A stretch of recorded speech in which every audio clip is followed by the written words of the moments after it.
Hello, and welcome to Bellevue Growcast. Our normal hosts are obviously not here. I'm Dakota Rice, and our guest today is Dana Oglesby. We are recording this podcast on March 31st, and so we are rounding out Women's History Month with a women-run podcast. Yes. And to even more stack on top of that, we are going to be talking about Esther today. In this week's reading, it's Esther 1 through 4, and next week's reading is Esther 5 through 8.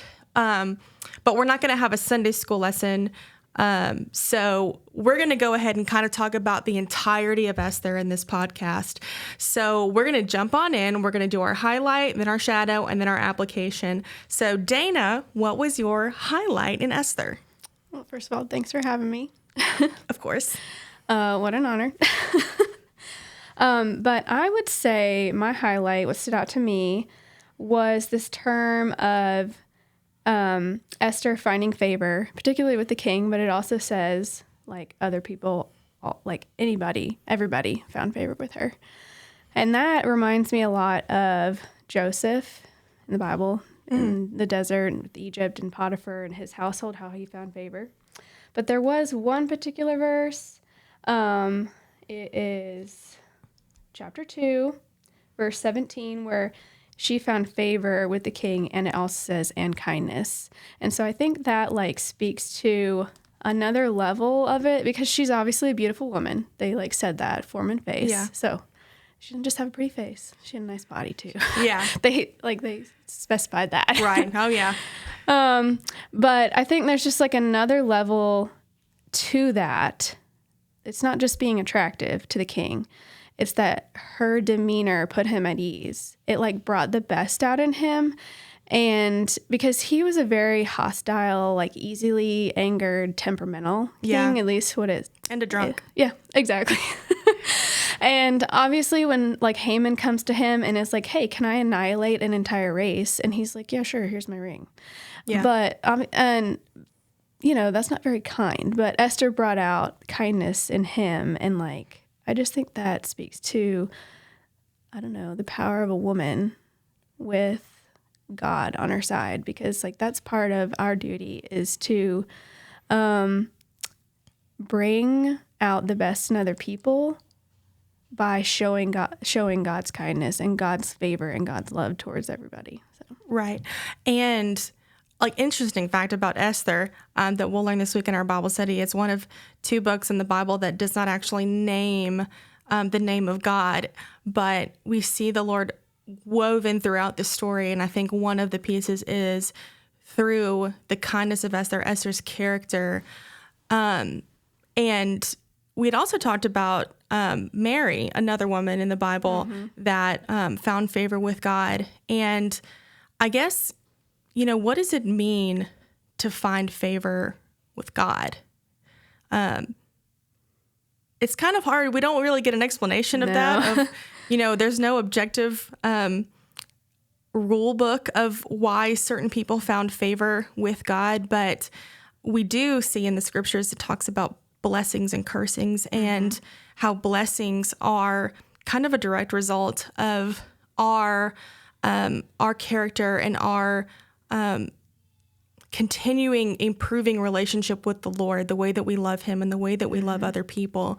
And so the fact that we see God's favor on Esther in the position that she was put in, we can only assume that she was receiving those blessings because of her relationship with the Lord. Mm-hmm.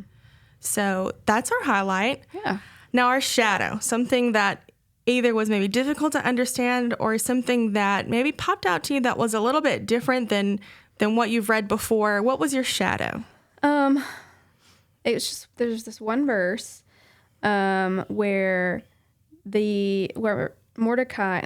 Haman was falling over Esther after she asked the king, like told the king, like, hey, Haman's this evil guy. Like he's the one who sold my entire race to be destroyed. And then, you know, the king steps out and then comes back in, and Haman is like falling on Esther. And he's like, well, you assault her in my own house. And it says, like, as the words were coming out of his mouth, they covered Haman. And I'm like, what does that mean? Yeah. Like, should I just find it? What was the verse? The king said, will he even assault the queen with me in the house? As the word went out of the king's mouth, they covered Haman's face. I'm just like, okay, does that mean like his words covered his face? Or does that mean like the guards or somebody else in the room covered his face? And so I like looked at different translations, and only one of them said like the guards covered his face. All of them just like said it kind of like this says it in my translation, which is New American Standard Bible. So yeah, I don't really know what that means.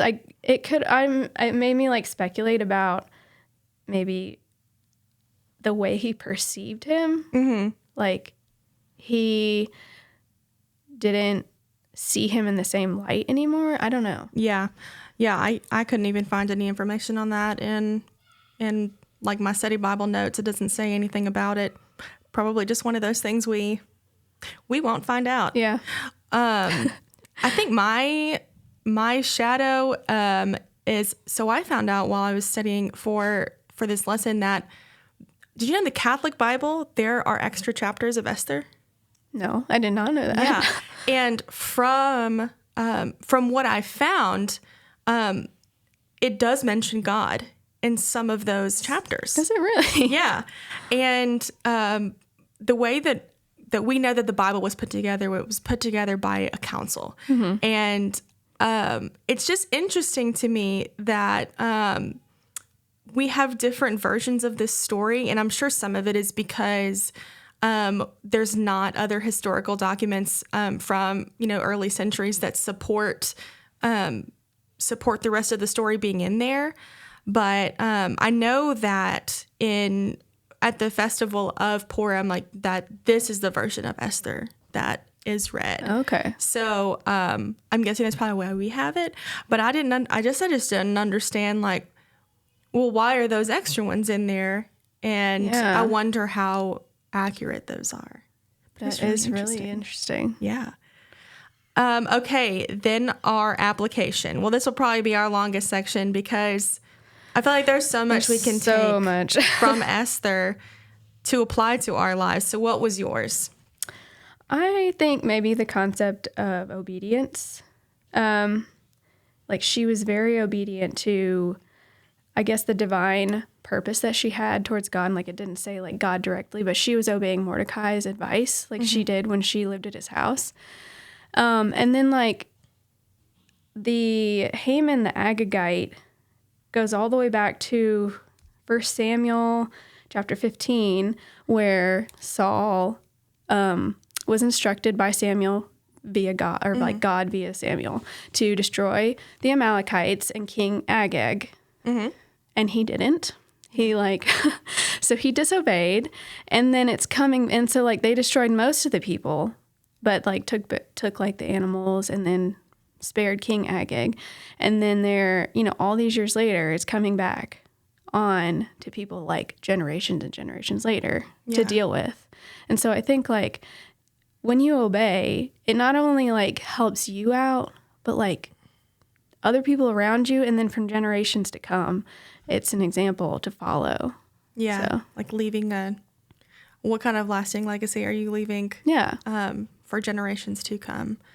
I think another one for me is there's 3 people specifically in this story that stand strong in their convictions to the Lord, and there are different possible or actual consequences for them. And the first one is Vashti, where the king orders her to come and be paraded around her beauty in front of all these drunk men. And back then, Persian women, they didn't really show any part of their body. A lot of them kind of wore like what we would see as like burqas or like the niqabs, where it's just their eyes or their face. And so they did not show any part of their body to men. And so she, one of the theories is that why she didn't come was because she was standing strong in her conviction. Like that's how she grew up, was this sense of modesty, and to not be paraded around the men. And so there was consequences. Now, we don't know what those consequences are, but we know that she was either executed or banished, just because she's no longer in the story. Yeah. But she held strong to those convictions of modesty. And then, and that might not necessarily be a conviction of the Lord, because I don't know who she worshiped, but a moral conviction that she had. And then we have Esther, of course, and there was the possibility of her death. And then we have Mordecai. Yeah. And Mordecai, just throughout the story, he is the one that's really kind of pushing Esther to stand strong in her convictions because of the way he stood strong. Yeah. And I think about the way that he, number one, didn't bow to Haman, but number two, mourned publicly at the king's gate, where he could have easily been killed any of those days before the day that they had decided all the Jews would be killed.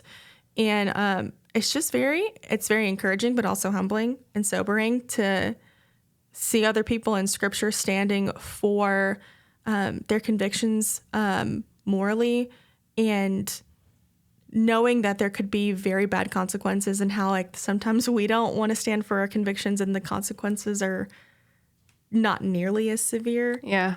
Yeah. Any other applications you can see from Esther? Oh,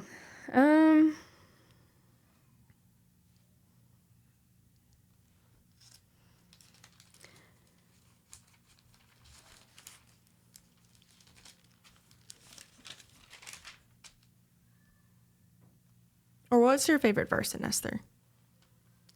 I mean, it's hard to beat chapter 4, where Mordecai is telling her, for such a time as this, like that's a resounding verse throughout all of Scripture. Yeah. I think maybe besides that, mine is so we talked about kind of how everybody had like highs and lows in Scripture earlier. I mean, in Esther, and I think probably my favorite chapter is besides chapter 4 is like right at the end, where after everything that Mordecai has been through, you see like Haman was elevated early on in the story. And, you know, the king, who was drunk, temperamental, like he made this evil man high up. And then by the end of the story, after everything, like Mordecai is the one that's lifted up. And it just, I guess, speaks to like how the Lord lifts up those who are humble and those who stand firm in their faith, and not even elevated in a status way. That's not how he elevates us, but he elevates our faith. He elevates our sense of peace. He elevates our relationship with him. And, you know, Mordecai at the end, because he stood strong, he was elevated, and he got a reward from not only God, but from the king. Good stuff. Yeah. So that is Esther. And I hope you guys are enjoying our reading plan. I hope you continue to read Esther throughout next week. So thank you so much, Dana, for being on the show today. Thanks for having me. Yeah. And I hope y'all have a great week.